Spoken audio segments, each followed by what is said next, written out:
Hello, I'm Anthony David Hobbs, and this is my review of a Narnia book, more specifically, the third book, The Horse and His Boy. Not only is it my favourite Narnia book, it's my favourite book in general from any book series, yes. And technically, although it's number 3 in the Narnia book series, I think it was about the 5th one written, because of course C.S. Lewis, he wrote Lion the Witch and the Wardrobe, Prince Caspian, Voyage of Dawn Treader, Silverchair. Then he wrote a couple of prequels and then the sequel, The Last Battle, yeah. So in Prince Caspian, there is a brief reference to the country of Calormen. In Voyage of the Dawn Treader, there's a lot more references to the country Calormen and their currency. They use crescents, yeah. So, yes, references to this country. We have references to Archenland in Prince Caspian as well. But we don't actually get to see those two countries, no, just references to them. So, in a way, this book was ultimately necessary, yes. Although it is technically one of the Chronicles of Narnia, very little of the story actually takes place in Narnia.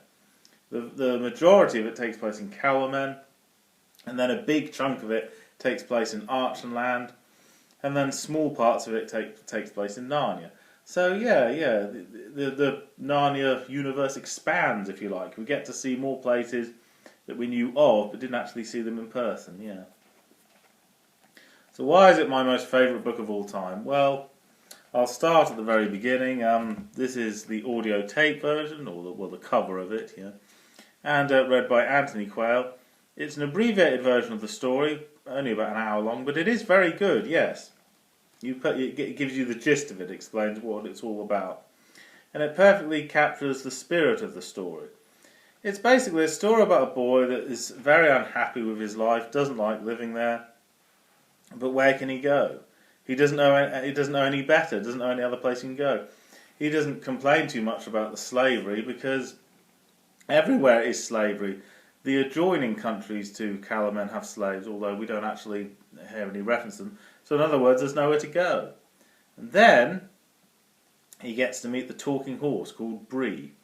And he's fascinated. He didn't know, talking horses even existed, And he goes, well, how is this possible? How can you talk? And Bree says, well, where I come from, nearly all the animals talk. I come from Narnia. Yes, it's a much happier place to live. And that slavery is illegal, yes, and you're free. You're free to live your life the way you want to, yes. It's, one day in Narnia is better than 100 years in this horrible country of Calormen, yeah. And anyway, Shasta is brought up by a fisherman called Arshish. And he could never really love the fisherman, because he's such a horrible person, he respects him and everything, yes, but he never has a real conversation with him. It's all just, have you mended the nets? Have you caught lots of fish? Have you done this, that? Oh no, there's one time he has a real conversation with his father, or who he thinks is his father. Shasta has been to the south several times, and it's very boring there, nothing of any interest to him. But he's very curious as to what lies to the north, yeah. And he says to his father one day, or who he thinks is his father, what lies to the north, and Arshish says, oh, it's not for us to say, we are mere humble peasant folk, do not let your mind wander on things that don't concern you. So Shasta, naturally enough, he assumes his father is keeping some great secret from him, and that there's something wonderful to the north. The truth of the matter is Arshish doesn't know what lies to the north, and neither does he care. He has a very practical mind.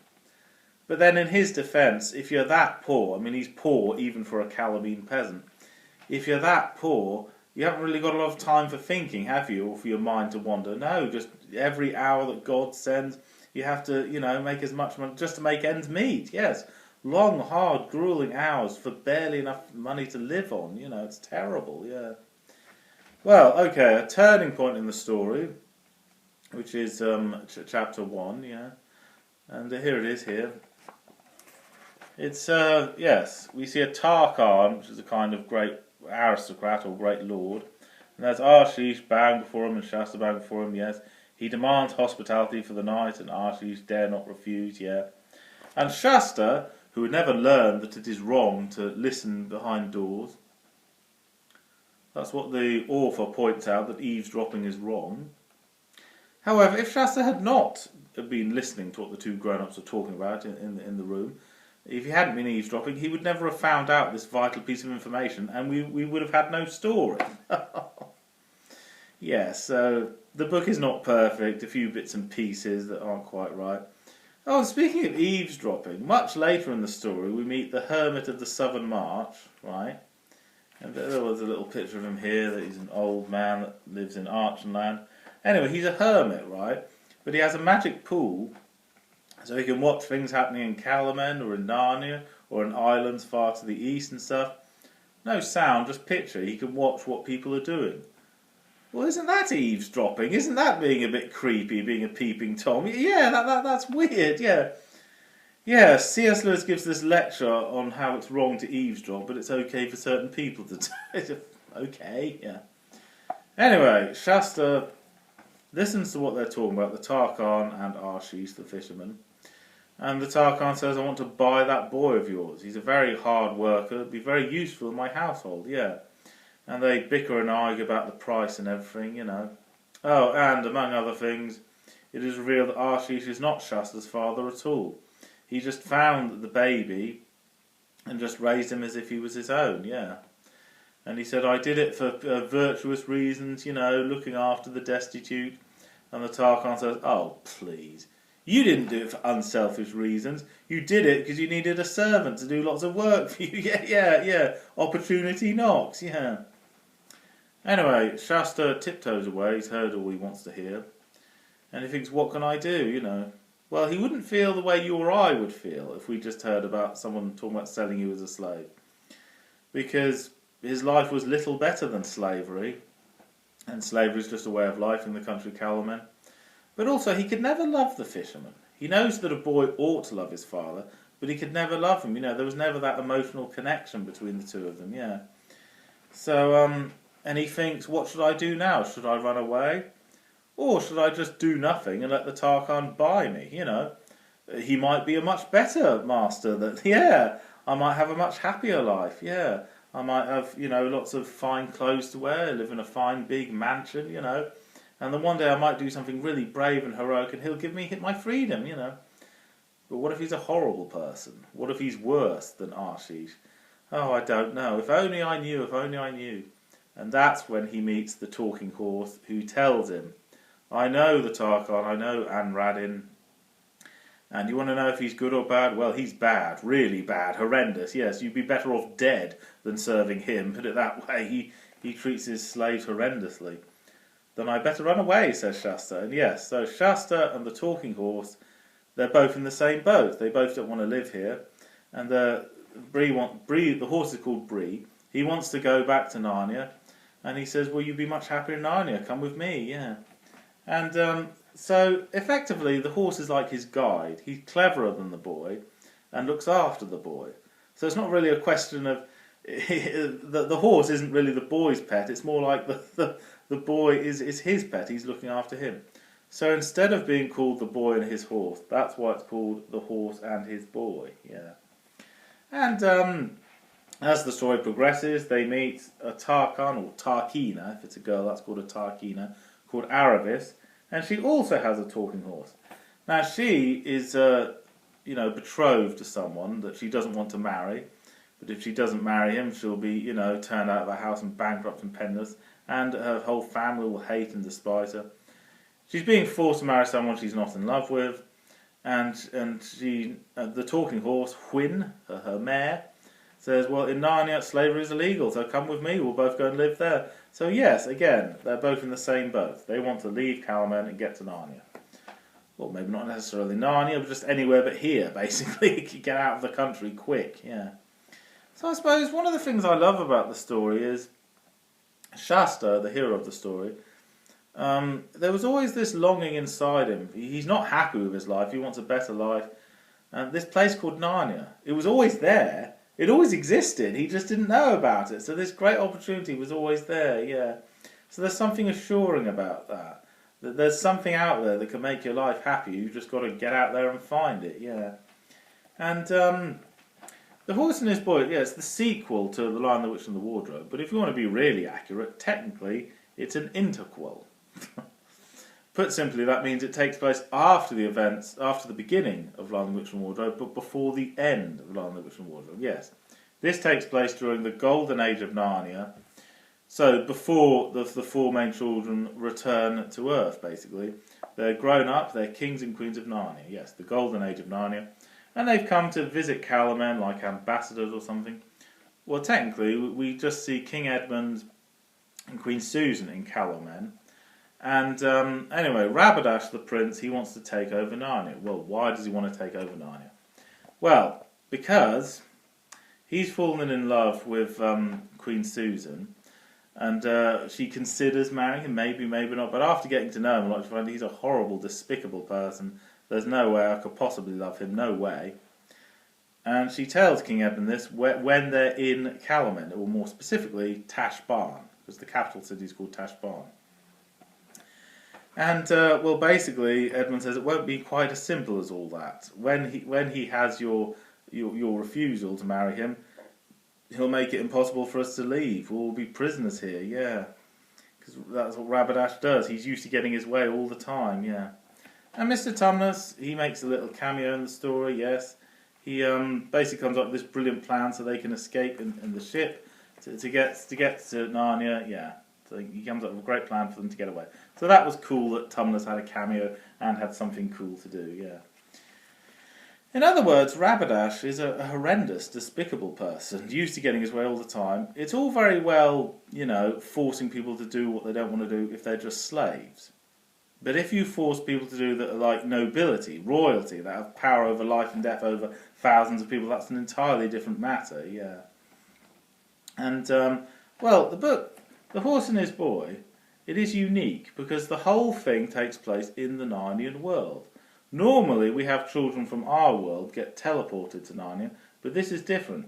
No, Shasta, he has to walk the entire journey. Well, not walk, he has a horse for most of the journey. But you know what I mean? It's a physical and emotional journey. He has to tread the whole distance to get to Narnia. But how determined are you to get your freedom? Will you do whatever it takes to have your freedom? Yes. So I love the grit and the determination, yeah. And, in spite of the fact that it is a terrible country, Calamen, it's horrible, corrupt, evil, the land of slaves and tyrants. But here's a picture of the capital city, Tash Barn, yes, which is a beautiful city, as you can see, built on top of a huge big lake which leads into the sea. But yes, it's very beautiful, visually stunning. It's like the wonder of the world, yeah, beautiful buildings and everything. And both Shasta and Aravis agree that it's a shame. It's a shame that such a country of such horrible people makes such beautiful things. It is an exotic country, but not very nice people living there, yeah. But before Shasta meets Aravis, he says to Bree, the talking horse, I've always felt inside me this need to go to the north, and everything. And Bree says, that's because you're a free man, a northerner, a Narnian, yes, it's in your blood, the desire to go back there. No, it's not. It's nothing to do with his blood. It's because he's not happy here. That's why he has this urge to leave, yeah. So I think that's looking a bit too far into it, yeah. And, okay, a sensitive issue here now. I remember talking to a couple of my friends once. Why have there been movie versions of other Narnia books? There's been a radio play and the audio tape version of Horse and His Boy, but never a TV nor a film version of Horse and His Boy. And one of my friends, he said to me, well, that just wouldn't work. You couldn't make a movie version of this today. It would not appeal to a modern audience because it's very racist. It's the country Calamen. Okay, it's a country that doesn't exist, it's made up, but it's saying that people from desert countries are all corrupt and evil and horrible and despicable, That would be very racist and offensive because, of course, you get lots of immigrants from these countries in Europe and stuff. So, yeah. And is it racist? Is it offensive? Well, it depends how you look at it, really. But I think, well, how about this? What if the people of Calamen, if they all had blue skin or orange skin, that wouldn't be offensive then because it's a race that doesn't exist. But then I thought, no, that would just look silly. Alright, what if they were all goblins or orcs? No, that would be too similar to Lord of the Rings. So then I thought about it for a while, and then I came up with this. What if the people of Calamen, they were all different races? They were all like desert country people. They were white Europeans. They were like South American Indians, Mayas, Incas, Inuits, Aborigines, Africans. So every kind of race you can imagine, all living in that one country. If they made a movie and made it like that way it wouldn't be racist, because they're all from different walks of life. They're not one race, they're all lots of different races. And that would make logical sense, because it is said in the history of the Narnian world, the people of Calaman, basically, they used to live in Archenland and Narnia, but they were all banished there, banished to the desert country, the place where nobody wants to live, basically. They were all criminals, basically, yeah, all banished to this horrible desert country. And that would make sense, because you don't get criminals from one particular nation. No, you get criminals from every walk of life, every nation, yeah. So that would make sense if, yeah, that wouldn't make it racist. If you update it a bit, it wouldn't be so bad, yeah. Okay, and the thing about C.S. Lewis, I do admire the Narnia books, but in some of his Narnia stories he is quite sexist, yes. He makes out that men, and even boys, are far superior to women, yes, and that women should know their place and all that, so yes, that does date some of his stories. However, in spite of all that, here I have the character of Lazareline there, on a litter there. On the front cover we have Aravis there. And they're both very strong-willed female characters. So that's good, yes. He could write good lady characters as well. And, well, Aravis, of course, doesn't want to be forced to marry against her will, wants to get out of the country. Her friend Lazareline, that she meets in Tashbarn, yes, she's quite the opposite. She loves living in Calaman, you know, this luxurious mansion and everything, you know. He says, why don't, if you marry the man that you're betrothed to, then you'll be, yeah, you'll have 3 palaces, you'll be incredibly rich and everything. And she says, why don't you live the high life like me? And there they are talking together in Lazareline's magnificent house, so they're both Tarquinas, yeah. But Aravis simply says, no, I cannot marry a man I'm not in love with. No matter how much money I'm offered, I'm not doing it, no way. And Aravis, very good at riding horses, she has a sword, she's good in a fight and everything, and very strong-willed, determined, you know, won't take any nonsense from anyone, yes. She's determined for her freedom, to live her life the way she wants, yeah. A bit hot-tempered, yes, she can be a bit vicious and a bit selfish sometimes, but overall, yes. Aravis is a great female character, a good leading girl in the story. Lazareline, not very good at fighting or riding horses fast or anything like that, no. Loves the high life of luxury, just being like a material girl. That's Lazareline again. However, she does risk her life to help Aravis get out of Tashbarn and then later get out of the country. So yes, she's determined to help her friend, yeah. So yeah, that's good that we have 2 good leading female characters, yeah.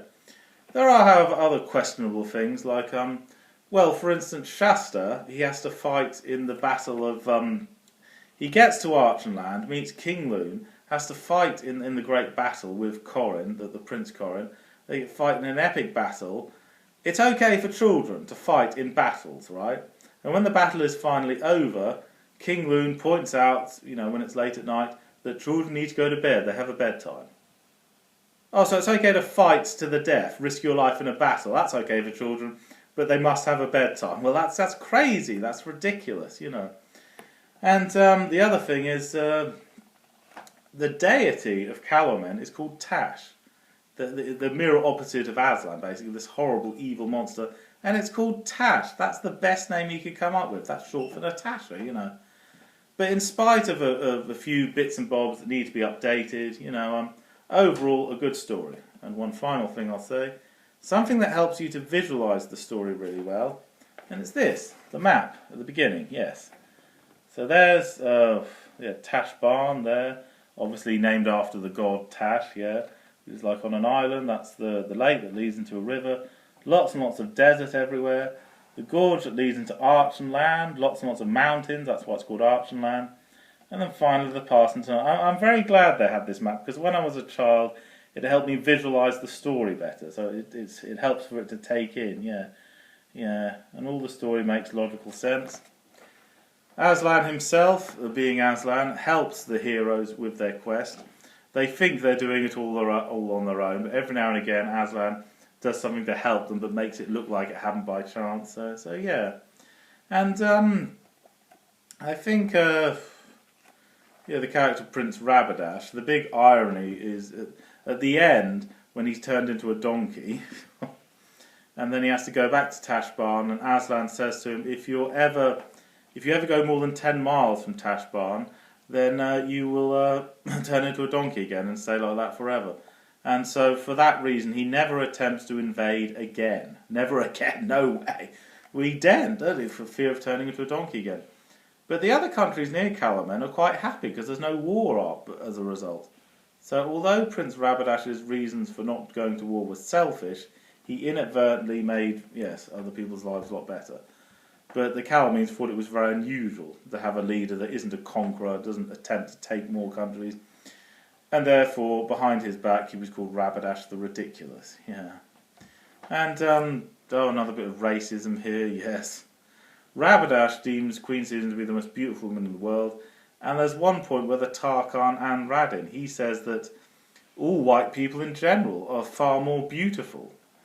Like it's fact. If you think white people are more beautiful, that's a matter of opinion. That is not scientific fact. But they say it like it's fact.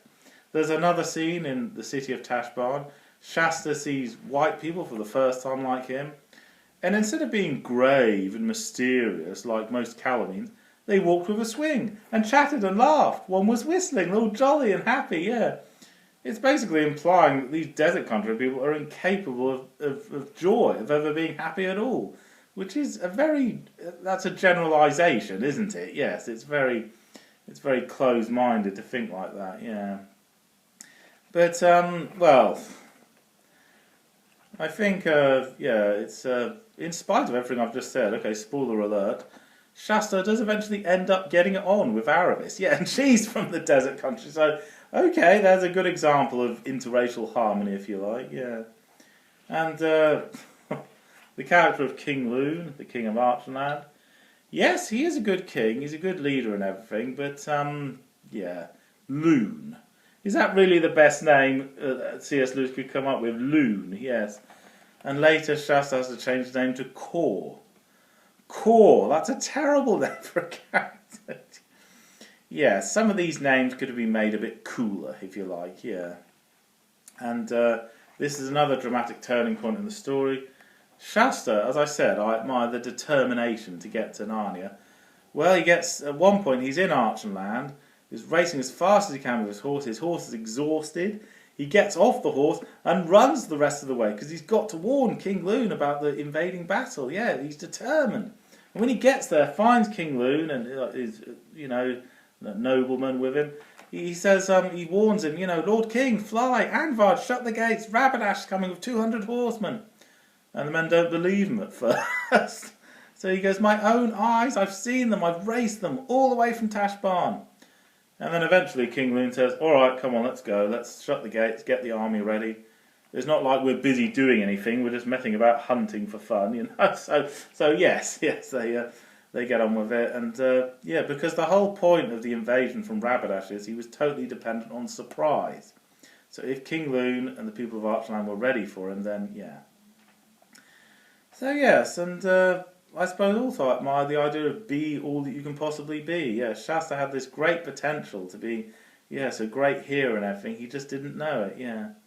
And the character of Prince Corin, who he doesn't like starting fights, but he has fist fights with anyone who say the slightest thing to annoy him.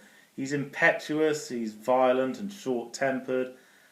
I suppose he means well, his heart's in the right place, but Prince Corin, honestly, I'm quite glad he didn't end up becoming a king after all. He just remained a prince, because would he have made a good leader? He's rash and violent, and he acts without thinking, basically. So yes, I think it's good that Shasta eventually, it's good that he became the hero, yeah. Okay, so in other words, with some upgrades and some updated bits, yes, it could appeal to a modern audience. It could work, yeah. And in spite of its flaws, it still remains my most favourite book. I've read it more times than any other book. It's my favourite book of all time. Okay, thank you for watching. I'm Anthony Hobbs, and I'm never bored.